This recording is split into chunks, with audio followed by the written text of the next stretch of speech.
Hello बच्चों, कैसे हैं आप? आई होप आप बिल्कुल ठीक होंगे। मैं आपकी टीचर सुमन शर्मा एक बार फिर से अपने चैनल पर आप सभी बच्चों का स्वागत करती हूँ और आशा करती हूँ कि आप सभी बच्चे भी मस्त होंगे, बिंदास होंगे और प्रसन्नचित होंगे।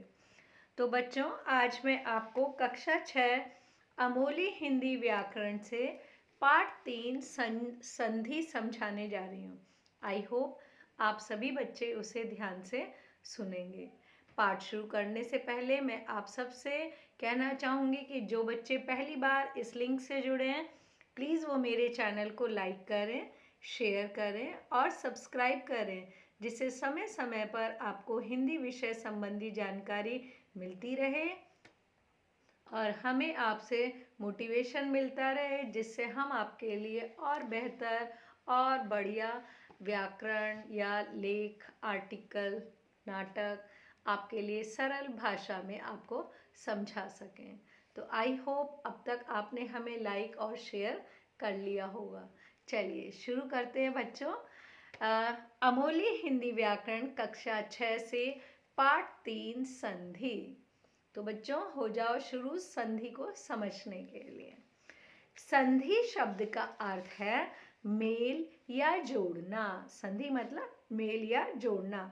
शब्दों को उच्चारित करते समय जब दो ध्वनियां आपस में मिलकर एक हो जाती हैं, तो इस मेल को संधि कहा जाता है। जैसे गण जमा ईश, गणेश। इस प्रकार जब दो ध्वनियां आपस में जुड़कर या पास आने पर नए रूप में परिवर्तित होती हैं, तो इस प्रक्रिया को संधि कहा जाता है। जैसे विद्या जमा आलय। ध्यान दे बच्चों, विद्या जमा आलय यहाँ पर आपको दिखाई देगा। तो विद्या जमा आलय बराबर क्या है? विद्यालय। तो आ जमा आ बराबर हुआ आ। तो आ के बाद आ जाने पर दोनों के स्थान पर आ हो गया। जैसे सत जमा चरित्र, सचरित। यहाँ त के बाद च आने पर त च में परिवर्तित हो गया। ये आपको आगे समझाऊंगी। तो सबसे पहले हम लेते हैं संधि विच्छेद। जिन शब्द किसी शब्द की ध्वनियों को अलग अलग करके संधि से पहले वाली स्थिति में रखना संधि विच्छेद कहलाता है। जैसे हिमालय है, हम इसमें क्या करेंगे? हिम जमा आलय। ठीक है बच्चों, हिम जमा आलय। तो हिम जमा आलय बन गया हिमालय। अब संधि के 3 भेद होते हैं, 3 बेस्ट फ्रेंड्स हैं। कौन कौन से? स्वर संधि, व्यंजन संधि और विसर्ग संधि। कौन कौन से हैं बच्चों? स्वर संधि, व्यंजन संधि और विसर्ग संधि। तो सबसे पहले हम स्वर संधि के बारे में आपको बताते हैं। तो स्वर संधि क्या है? स्वर के बाद स्वर आने पर उनमें हुए परिवर्तन को स्वर संधि कहा जाता है। इसके 5 भेद हैं। अब स्वर संधि भी जो है उसके 5 बेस्ट फ्रेंड्स हैं। कौन कौन से? दीर्घ संधि, गुण संधि, वृद्धि संधि, यण संधि और अयादि। आप इसे किसी भी रूप में समझ सकते हैं। मैं आपको बता रही हूँ कि स्वर संधि के 5 बेस्ट फ्रेंड्स हैं। वो कौन कौन से हैं आपको बताती हूँ। सबसे पहला दीर्घ, गुण, वृद्धि, यण और अयादि। तो सबसे पक्के दोस्त को हम लेते हैं, वो है दीर्घ संधि। अब इसका फार्मूला आप देखिए, अ या आ। अगर इसके अंदर हम अ और आ जोड़ेंगे तो ये कन्वर्ट हो जाएगा आ में। इसी तरह ई में अगर हम ई ही जोड़ेंगे तो इट्स चेंज इनटू ई। उ जमा उ ये बन जाएगा ऊ। और री जमा री। अब देखिए उदाहरण से मैं आपको ये बात समझाती हूँ। जैसे परम जमा अर्थ, इसके अंदर आ जमा अ। तो क्या हो गया, परमार्थ, ये आ में कन्वर्ट हो गया। अब ध्यान दें यहाँ पे, जैसे हमने पहले लिया आ में, आ जमा आ, परम जमा अर्थ, क्या बन गया, परमार्थ। अगला आ जमा आ, फार्मूले पे सबका ध्यान होना चाहिए कि आ और आ जोड़ेंगे, और अगर हम इसमें आ ही जोड़ेंगे तो भी आ में ही ये कन्वर्ट होगा, तो ये कहलाता है दीर्घ संधि। जैसे हमने यहाँ पे लिया आ में आ जोड़ा तो भी आ ही हो गया, जैसे राजा जमा आज्ञा, तो क्या बन गया, राजाज्ञा। अब आ में आ जोड़ेंगे तो भी आ हो जाएगा, जैसे देव जमा आलय, देवालय। अगला अगर हमने आ में आ जोड़ा, जैसे यथा जमा अर्थ, यथार्थ। अगला उदाहरण आप देखिए, इसी में ही सत्य जमा अर्थ, सत्यार्थ। दया जमा आनंद, दयानंद। परम जमा आनंद, परमानंद। शिक्षा जमा अर्थी, शिक्षार्थी। समझे बच्चों। अगला हम लेते हैं ई। अब ई में ई जमा ई, इट्स कन्वर्टेड इनटू ई। और अगला है जैसे कवि जमा इंद्र, कविंद्र। रवि जमा इच्छा, रविच्छा। इसके अंदर जो बड़ी ई में कन्वर्ट हो गया। अगला ई, ये भी ई में कन्वर्ट हो गया, रजनी जमा ईश, रजनीश। अगला ई और ई में क्या बन गया, ई, कपि जमा ईश, कपीश। अगला ई जमा ई, नारी जमा इष्ट, नारिष्ट। अगला आप देखें उ जमा उ, सु जमा उक्ति, सुक्ति। अब सु जमा उ जमा, ये भी कन्वर्ट इनटू उ। भू जमा ऊर्जा, भूर्जा। उ जमा उ, लघु जमा उर्मी, लघुर्मी। अगला वधु जमा उत्सव, वधुत्सव। री जमा री, पितृ जमा ऋण, पितृण। ठीक है, भातृ जमा ऋण, भातृण। अगला है गुण संधि। आई होप आपको दीर्घ संधि अच्छे से समझ में आ गई होगी। ये फार्मूला है बच्चों, जिससे आप प्रैक्टिस करेंगे तो आपको आ जाएगा। अगला देखिए गुण संधि। गुण संधि में क्या होता है, गुण संधि में आ में अगर ई जोड़ेंगे तो ये चेंज हो जाएगा ए में। ऐसे ही अगला है आ में अगर जोड़ेंगे उ तो ओ में कन्वर्ट हो जाएगा, और आ में करेंगे जमा री तो अर में कन्वर्ट हो जाएगा। ये आपको फार्मूला याद रखना है कि गुण संधि में हमें क्या करना है। अब देखिए पहला अ जमा ई, देव जमा इंद्रिय, देवेंद्रिय। अब आ में अगर ई जुड़ेगा तो क्या हो जाएगा, महा जमा इंद्र, महेंद्र। आ में ई जोड़ा तो ए में कैसे कन्वर्ट होगा, नर जमा ईश्वर, नरेश्वर। अगला आ में ई जोड़ेंगे तो ए में महा जमा ईश, महेश। अगला आ में उ जोड़ते हैं या आ में उ, आ में उ, आ में उ तो इट्स कन्वर्टेड इनटू ओ। जैसे वीर जमा उचित, वीरोचित। यथा जमा उचित, यथोचित। जल जमा ऊर्मी, जलोर्मी। गंगा जमा ऊर्मी, गंगोर्मी। अगला आप देखिए, अगर हम आ में री जोड़ते हैं तो अर, और आ में री जोड़ेंगे तो अर। जैसे वसंत जमा ऋतु, वसंत ऋतु।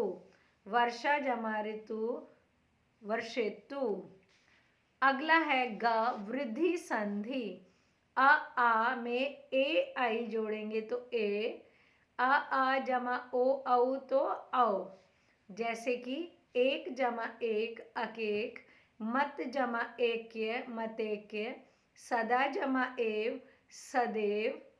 महा जमा एक्य, महेक। जल जमा ओद, जलोद। परम जमा औषध परमोषध, महा जमा औद महोद, महा जमा औषधि महौषधि। ये है वृद्धि संधि, जिसके अंदर अगर आपने आ में आ और ए आई में तो ए जुड़ेगा, कन्वर्ट हो जाएगा। ऐसे ही आ में ओ औ अगर होगा तो औ बन जाएगा। अगला है घ यण संधि। ई उ औ या री के बाद भिन्न स्वर आए तो ई का य और उ का व और री का र हो जाता है। जैसे यदि जमा अपि यद्यपि, अति जमा आवश्यक अत्यावश्यक, प्रति जमा उपकार प्रत्युपकार, नी जमा ऊन न्यून, प्रति जमा एक प्रत्येक, देवी जमा ऐश्वर्य देवेश्वर्य, सु जमा अच स्वच्छ, सु जमा आगत स्वागत, अनु जमा इति अन्विति, अनु जमा ऐषण अन्वेक्षण, पितृ जमा अनुमति पितृनुमति, मातृ जमा आदेश मात्रादेश, मातृ जमा उपदेश मातृपदेश। अगला है अयादी संधि। अयादी संधि में क्या होता है? ए ऐ ओ तथा औ के बाद कोई स्वर होने पर क्रम से आए आए अव तथा आव हो जाता है। जैसे ए जमा अ आय, ने जमा अन नयन, चे जमा अन चयन। अगर ए में आ जोड़ते हैं तो आय हो जाएगा। नय जमा अक नायक, गे जमा अक गायक। समझ रहे हैं बच्चों? ऐसे ही बताया गया है कि आए आए ऐसे जुड़ेगा। अगला है ए जमा ई, इसमें आए, गे जमा इका गायिका, ने जमा इका नायिका। ओ में अगर आ जोड़ते हैं तो अव में कन्वर्ट हो जाएगा। पो जमा अन पवन, भो जमा अन भवन, अ जमा अ आव, प जमा अक पावक, प जमा अन पावन, अ जमा ई अवि, प जमा इत्र पवित्र, अ जमा ई आवी। जैसे नौ जमा इक नाविक, अ जमा उ आवु, तो भ जमा उक भावुक। ये तो थे आपके स्वर संधि के पांचों भेद। अगला है व्यंजन संधि। व्यंजन के साथ स्वर या व्यंजन के मेल से जो विकार होता है उसे व्यंजन संधि कहते हैं। जैसे जगत जमा ईश जगदीश, वाक जमा ईश वागीश, उत जमा डयन उडयन, सत जमा उपयोग सदुपयोग, जगत जमा नाथ जगन्नाथ, सत जमा गति सदगति, सत जमा चित सचित, सम जमा सार संसार, सम जमा वाद संवाद, उत जमा ज्वल उज्ज्वल, अच जमा अंत अजंत, षट जमा दर्शन षड दर्शन, तत् जमा अनुसार तदनुसार, उत जमा लास उल्लास, सत जमा मार्ग सन्मार्ग, सत जमा चरित्र सचरित्र, सत जमा जन सज्जन, सम जमा योग संयोग, सम जमा बंध संबंध, जगत जमा अम्बा जगदम्बा। तीसरा पॉइंट है विसर्ग संधि। विसर्ग के साथ स्वर या व्यंजन का मेल होने से जो विकार होता है उसे विसर्ग संधि कहते हैं। जैसे वय जमा वृद्ध वयोवृद्ध, सर जमा ज सरोज, मन जमा नीत मनोनीत, निह जमा धन निर्धन, निह जमा प्राण निष्प्राण, मनः जमा ज मनोज, निह जमा उपाय निरुपाय, निर्जमा मल निर्मल, दुर जमा बल दुर्बल, दुर जमा साहस दुस्साहस। हिंदी की संधियाँ। हिंदी में संस्कृत की तरह संधि तथा उसके नियम नहीं होते हैं। इसके अतिरिक्त शब्दों में कुछ जोड़ने पर वर्णों में परिवर्तन आता है। जैसे बहुवचन रूप बनाते समय पूर्व वर्ण दीर्घ हो तो ह्रस्व हो जाता है। जैसे नदी जमाया नदियाँ, बहु जमाओ बहुओं, बेटी जमाया बेटियां, वधु जमाओ वधुओं। ख उच्चारण लाघव के लिए जब जमा ही जभी, कहाँ जमा ही कहीं, कब जमा ही कभी, यहाँ जमा ही यहीं। एक बार फिर से, दो वर्णों के पास आने पर जो परिवर्तन होता है उसे संधि कहते हैं। संधि के 3 भेद होते हैं: स्वर संधि, व्यंजन संधि, विसर्ग संधि। स्वर संधि के 5 भेद हैं: दीर्घ संधि, गुण संधि, वृद्धि संधि, यण संधि और अयादि संधि। अगला, हिंदी में संस्कृत की तरह संधि तथा उसके नियम नहीं होते। आई होप ये संधि चैप्टर आपको अच्छे से समझ में आ गया होगा। आप इसको पढ़ें, समझें और प्रैक्टिस करें। Practice makes man perfect. तो आप इसे 2-3 बार पढ़ें। इनके जो भी उदाहरण इसमें बताए गए हैं आप उनको लिख लिख कर प्रैक्टिस करें, आपको अच्छे से याद हो जाएगा। ओके बच्चों, बाय, टेक केयर।